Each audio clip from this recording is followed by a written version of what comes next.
মাকে আমার পড়ে না মনে, শুধু কখন খেলতে গিয়ে হঠাৎ অকারণে একটা কিশোর গুনগুনিয়ে কানে আমার বাজে। মায়ের কথা মিলায় যেন আমার খেলার মাঝে। মা বুঝি গান গাইতো আমার দোলনা ঠেলে ঠেলে। মা গিয়েছে, যেতে যেতে গানটি গেছে ফেলে। মাকে আমার রোজ ভোরবেলায় মনে পড়ে, যখন মোবাইলের ওই বিচ্ছিরি যান্ত্রিক অ্যালার্মের শব্দটা বেজে ওঠে। সেই সময় ছোটবেলায় মা যখন 7 সকালে ঘুম থেকে উঠিয়ে দিত, তখনও বিচ্ছিরি লাগতো খুব।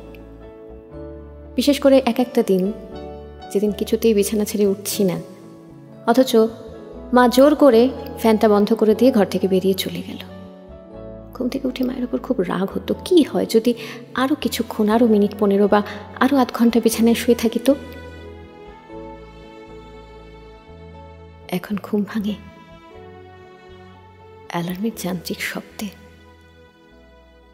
আর ছোটবেলায় মায়ের আমাকে ঘুম থেকে তুলে দেওয়ার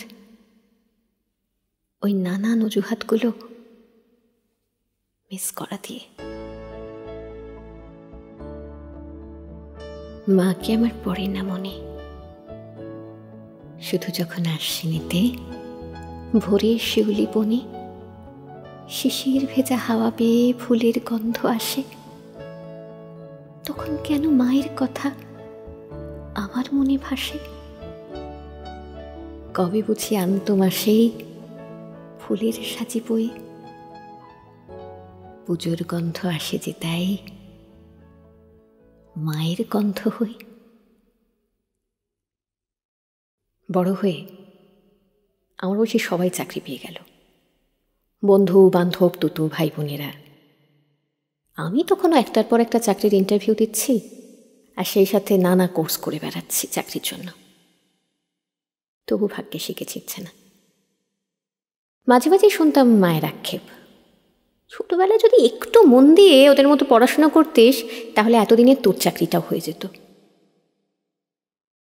মনে মনে মায়ের উপর রাগ হতো একটু, কিংবা বলা ভালো অভিমান।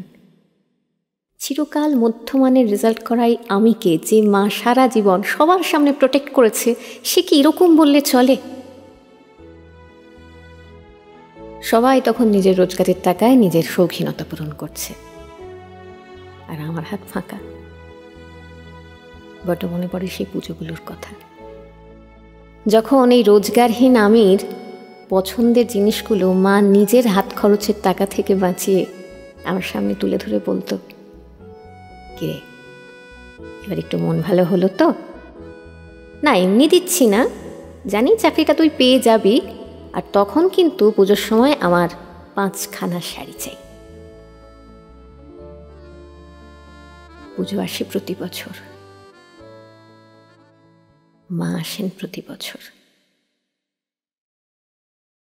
আমার মা আর ফেরে না। মাকে আমার পড়ে না মনে,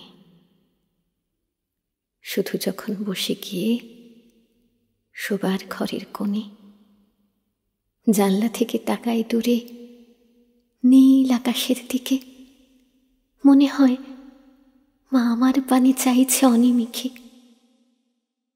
কোলের পরে ধরে কবে দেখতো আমায় চেয়ে, সেই চাউনি রেখে গেছে সারা আকাশ ছেয়ে।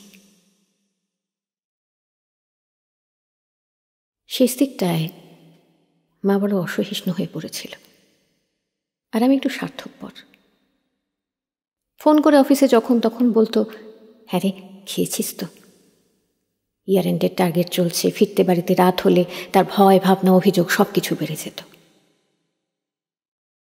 বাড়িতে ফিরে দেখতাম মা তার পছন্দের চেয়ারটায় চুপ করে বসে আমার জন্য অপেক্ষা করছে। খেতে দিয়ে মাস্তুতো মামাতো পিস্তুতো ভাই বোনদের গল্পের ঝুলি খুলে বসত। বিরক্ত লাগতো তখন খুব। একদিকে অফিসের টেনশন, তার মধ্যে প্রমোশনের চিন্তা, কিছু ইনভেস্টমেন্টের প্ল্যানিং, তার মধ্যে সব কথা কেন? নির্বিকার স্বরে মাকে বলতাম, আমার যে ফিরতে এত রাত হয়, তুমি তো খেয়ে শুয়ে পড়লেই পারো। এক অদ্ভুত নরম গলায় মা বলতো, জানি রে, এখন আর আমার কথা শোনার সময় কারণ নেই, কিন্তু কি জানিস, এখন তো এইসব কথা ভাবার জন্য আমার অঢেল সময়। জানি তুই বিরক্ত হোস, কিন্তু আমি আর কাকে বলবো বলতো। আজ চাবি দিয়ে রাতে দরজা খুলে যখন খাবার টেবিলে বসি, তখন চোখ চলে যায় ওই ফাঁকা চেয়ারটার দিকে। অফিসে যখন অনেকক্ষণ কোনো ফোন আসে না, তখন মাঝে মাঝে ভুল করে ওই সেভ করা নাম্বারটা ডায়াল করে ফেলি, নাকি ইচ্ছে করেই করি। ওপাশের যান্ত্রিক স্বরটাই শুনতে থাকি। সকালে অ্যালার্ম বাজে, ঘুম ভাঙে, তবু বিছানা ছেড়ে উঠি না। অ্যালার্মটা বাজতেই থাকে।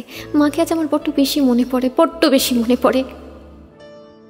প্রয়োজনীয় জিনিস হারিয়ে গেলে মনে পড়ে, জ্বর হলে মনে পড়ে, মন খারাপে মনে পড়ে, জমা কথাগুলো বলার জন্য মনে পড়ে, একবার সরি বলার জন্য মনে পড়ে। কিন্তু জমা কথাগুলো জমতেই থাকে, জমতেই থাকে, আর কিছু বলা হয়ে ওঠে না। মাকে আমার আজ